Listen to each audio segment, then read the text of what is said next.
कभी सोचा है कि हमारे शरीर में हर रोज लगभग 1.5 लीटर एक ऐसी चीज बनती है जिस पर हमारा ध्यान भी नहीं जाता? जी हाँ, आज हम बात करने वाले हैं लार यानी सलाइवा के हैरान कर देने वाले विज्ञान की। ये बस पानी नहीं है, ये हमारे शरीर का एक बहुत ही शानदार सिस्टम है। अच्छा, सोचिए अपने किसी मनपसंद खाने के बारे में, जैसे गर्मा-गर्म समोसे। मुंह में पानी आया? कमाल है ना। ख्याल तो सिर्फ दिमाग में है, पर उसका असर सीधा शरीर पे हो रहा है। तो ये होता कैसे है? एक सोच हमारी लार ग्रंथियों को चालू करने का सिग्नल भेज कैसे देती है? चलिए इसी पहेली को सुलझाते हैं। तो ये सब शुरू कहाँ से होता है?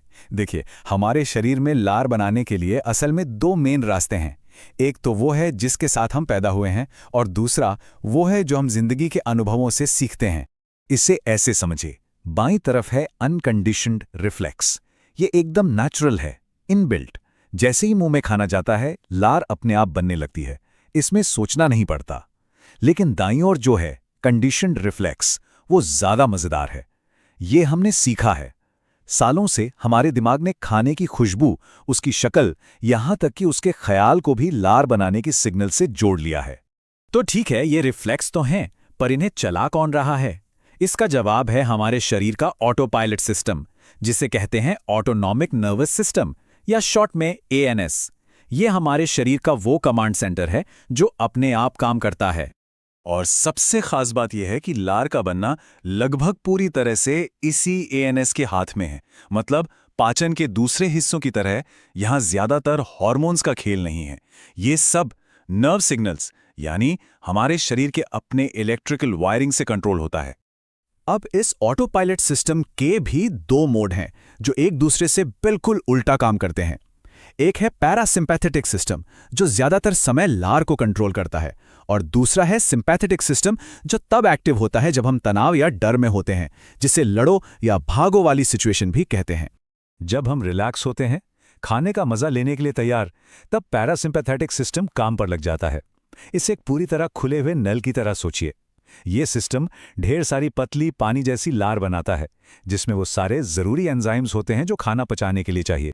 लेकिन जैसी ही कोई स्ट्रेस वाली सिचुएशन आती है, मान लीजिए कोई इंटरव्यू है या कोई इम्तिहान, तो सिंपैथेटिक सिस्टम पावर अपने हाथ में ले लेता है। ये लार के नल को लगभग बंद कर देता है, और जो थोड़ी बहुत लार बनती भी है वो बहुत गाढ़ी और चिपचिपी होती है। यही वो वजह है कि घबराहट में हमारा मुंह एकदम सूख जाता है। तो ये ऑटोमेटिक सिग्नल आ कहां से रहे हैं? मतलब दिमाग में वो कौन सी जगह है जहां ये सारे बटन लगे हैं? चलिए कमांड सेंटर के अंदर एक नजर डालते हैं। ये सारी प्रोसेसिंग होती है हमारे ब्रेन के एक हिस्से में, जिसका नाम है मेडुला ऑब्लोंगाटा। इसे एक सेंट्रल हब समझिए। ये हमारी जीभ से स्वाद के डायरेक्ट सिग्नल तो लेता ही है, पर साथ ही दिमाग के दूसरे हिस्सों से भी इनपुट लेता है, जैसे हम क्या देख रहे हैं, क्या सूंघ रहे हैं या कैसा महसूस कर रहे हैं।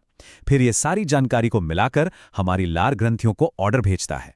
चलिए, अब तक हमने सारे अलग अलग हिस्सों को तो समझ लिया। अब समय है इन सबको एक साथ जोड़ने का, और ये देखने का कि एक ख्याल से लेकर मुंह में पानी आने तक का पूरा सफर कैसा होता है।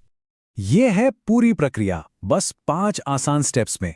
सबसे पहले कोई उत्तेजना होती है, जैसे किसी हलवाई की दुकान के पास से गुजरना। स्टेप 2, ये खुशबू दिमाग में लार के सेंटर्स को एक्टिवेट कर देती है। स्टेप 3, वो सेंटर्स हमारे ऑटो पायलट यानी एएनएस के जरिए नर्व इंपल्स भेजते हैं। स्टेप 4, ये सिग्नल लार ग्रंथियों तक पहुंचते हैं, और स्टेप 5, लार बननी शुरू हो जाती है। एकदम perfect step by step process. तो अब जब हम इसके पीछे का विज्ञान जान गए हैं, तो चलिए इसे अपनी रोजमर्रा की जिंदगी से जोड़ कर देखते हैं। कौन सी चीजें हैं जो लार बनने में मदद करती हैं और कौन सी रुकावट डालती हैं? इस टेबल से सब साफ हो जाता है। बाईं तरफ वो चीजें हैं जो लार बढ़ाती हैं, मुंह में खाना, अच्छी खुशबू, स्वाद, यहां तक कि जी मिचलाना भी। और दाईं तरफ हैं वो चीजें जो इसे कम करती हैं, जैसे नींद, पानी की कमी और हाँ, डर और तनाव। जैसा कि हमने बात की थी, डर और तनाव सीधे हमारे सिंपैथेटिक नर्वस सिस्टम को चालू कर देते हैं, जो लार के नल को कस देता है। तो इस पूरी बातचीत का निचोड़ क्या है? सबसे जरूरी बात यह है कि लार का बनना कोई हार्मोनल प्रोसेस नहीं, बल्कि एक न्यूरल प्रोसेस है। इसे हमारा नर्वस सिस्टम कंट्रोल करता है, और इस शो का असली हीरो है पैरासिम्पैथेटिक सिस्टम, यानी हमारा रेस्ट एंड डाइजेस्ट मोड। तो मैं इस एक सवाल के साथ अपनी बात खत्म कर रहा हूं। अगली बार जब किसी प्रेजेंटेशन से पहले या किसी मुश्किल बातचीत के दौरान मुंह सूखने लगें तो एक पल रुक कर सोचिएगा। अब हमें पता है कि ये ऐसा क्यों हो रहा है। ये हमारे शरीर का ऑटो पायलट सिस्टम है जो फाइट या फ्लाइट मोड में चला गया है। ये एक छोटा लेकिन बहुत बड़ा सबूत है कि हमारा दिमाग और शरीर कितने गहरे तरीके से जुड़े हुए हैं।